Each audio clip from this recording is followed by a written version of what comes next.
Hello and welcome to Jazz Piano Daily 135. Today I'm going to show you a simplified way of reading from a fake book. So if you're interested in jazz piano and how to play from fake books, this is a very simplified way of doing it. Now, again, this is simple because I wanted to kind of give you a little bit of a pause from our lessons that we've been doing up to this point to kind of give you some time to kind of get them underneath your belt before I overload you with more information. So this is probably going to be very simple for most of you, but if you're brand new to the piano or brand new to playing jazz piano, this might be very helpful to you. This is a great technique, especially when you have to read a tune quickly, right? If somebody puts a lead sheet in front of you, it's like, go ahead and play it.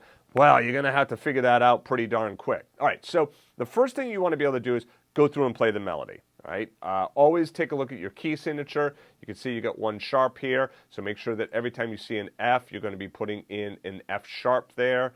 All right, so all of your Fs are going to have F sharps. It's written in the key of E minor here, which is the real book key, but you might also hear the song played in G minor as well. It's a popular key. So the first thing, just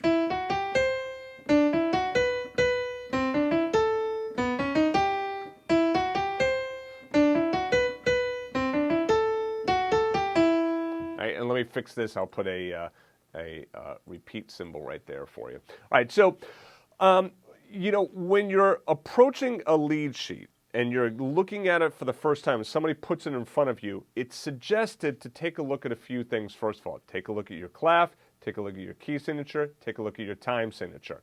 Then take a look at your form. Look for things like repeats here. So you're going to go through all the way through to the first ending, then you're going to go back to the beginning, all the way through, then go to your second ending, and move on from there. Look for things like this, like, double bar markings and whatnot.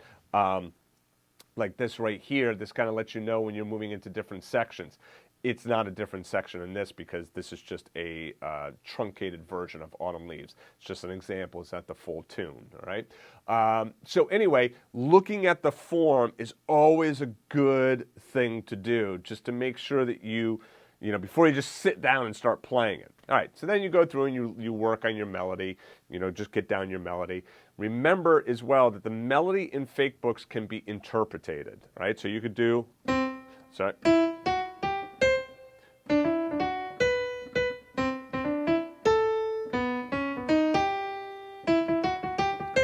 Right, so you can play around with the rhythm. Usually what you're not going to do is change the notes. So you're not going to go.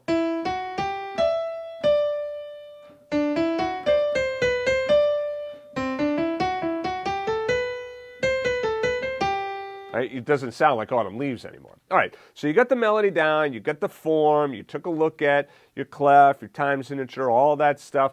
So you're pretty good with the right hand now. So what do you do in the left hand? Start with just the roots of the chords, right? Yes, I know it seems overly simplified, but when played well and played in good rhythm and time, you can kind of get away with it, right? It works. It's a lot better to do that than like, what's the chord? You're like hitting mistakes all over the place? No. So take a listen to what happens when.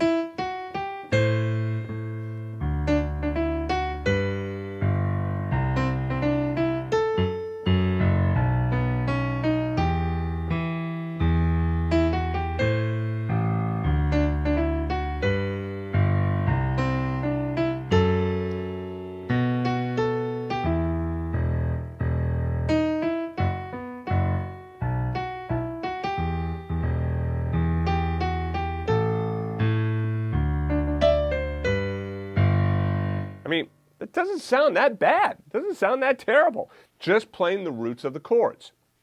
Now, when looking for the root of the chord, remember you have to separate the chord root from the chord symbol.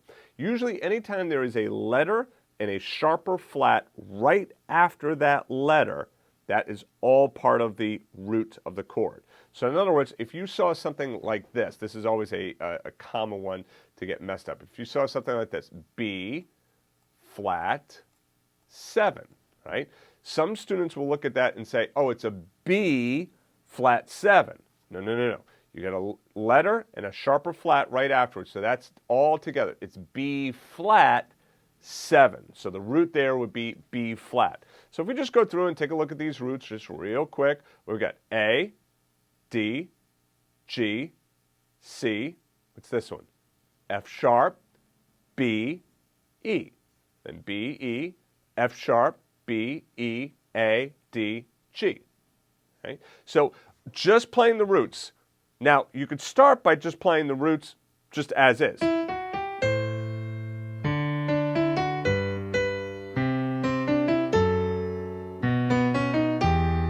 Or as you start to feel a little bit more comfortable with it, you can move in the octave.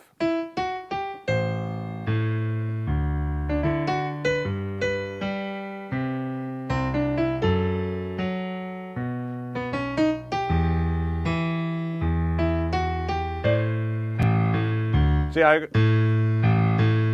little bit of rhythm there, but it's still just all the roots, and it's all within the octave. I could even do it if I want a little bit bigger sound.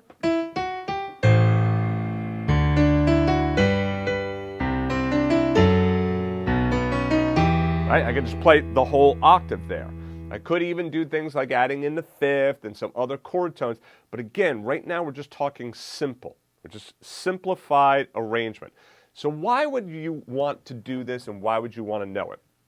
Well, first of all, no matter what level of player you are, if you want to play Fakebooks, you have to be able to do that. So if you're a pro-level player and you're like, forget it, that sounds too thin, it's too easy. All right, well then I just challenge you, just make sure you can go through and do some of your tunes that way. If you go through and you find out like, you're like, what? Right? If you can't do it in time, well then obviously it's probably something you should probably spend a little bit of time practicing. The other thing is that this is the formulating steps for learning how to create a bass line.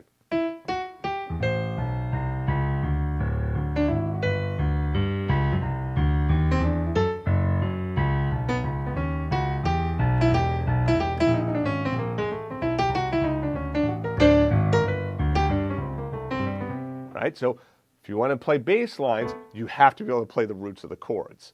Right? So especially if you've never played bass lines before, well, this is a great way of kind of just getting started with this. So again, like I said, this is a totally simplified way of approaching Fakebooks, right? And reading from a Fakebook. We've talked about shells, we've talked about rootless chords, but I never gave you this real overly simplified method of looking at it. So try this method, try it on, and this is also good for other styles as well. If you had to play rock or funk, just playing those octaves there, it's always a good way to get started. So like,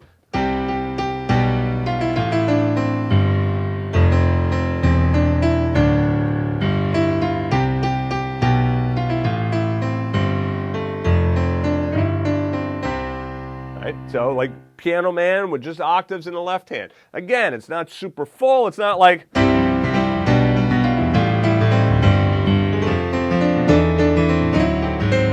yeah, I get it. It's not all of that, but it at least gets the job done. That's what we're looking for. We're looking to get the job done, especially if you have a lead sheet put in front of you real quick and you got to play it right then and there. All right, so anyway, hope you had fun. I'll see you guys in the next lesson. To get the first 45 pages of music for free, just go back to jazzpianodaily.com. If you liked the video, please be sure to click the like button and also subscribe to the channel and turn on notifications. To watch the rest of the lessons in this series, just click on the playlist to the right of this arrow. Thanks for joining me, and I'll see you in the next video.